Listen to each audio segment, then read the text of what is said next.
whole week tayong suffocate sa Bangkok. Polluted air. So, dito naman tayo sa maganda na yung Bangsin Beach. 1.5 hour ang travel papunta ng ito pala oh. Bili tayo ng manok. Manok. How much this? 100. 100, okay. Have sticky rice? Ayan, sticky rice.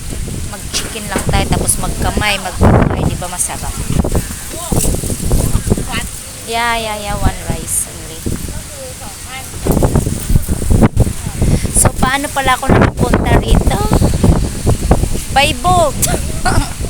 So, ayan, ang ganda ng view, ang ganda. Really maganda. P, can you make it hot? Yeah. So, ayan, ang ganda. Ang daming tao dito. Tingnan mo, ang daming tao. So, grabe, ang hangin, ang fresh ng hangin. So, tara kayo next time. Wala naman kasi ako balak pumunta dito. Naisipan ko lang. Alam muna tayo, explore. So, ayan ang fresh air. It's so pwede ka pala sa hallway pala dito ng Bangsin kasi sa gitna, ayun yung beach doon. So, habagat ngayon. Daming tao. Para siyang kasi itong beach na to kasi para siyang yung parang lokal lang ang kadalasang andito. Walang entrance ang beach nila. Medyo hindi ko makita kung malinis ang tubig kasi gabi na nga.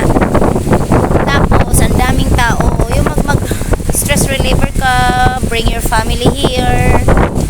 Magmuni-muni ka sa lahat ng mga kasalanan, char.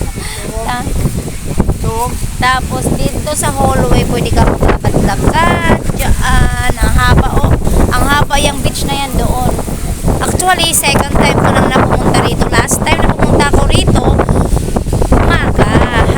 hapon, nakikita ko siya. Nag-search lang ako. So, maganda ang place, maka-release ang stress mo sa work at saka sa something.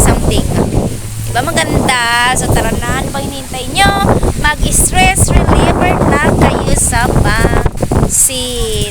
So, see you next time to my vlog. Hindi ako maliligo. Nag-ano lang ako dito. Naglakad-lakad.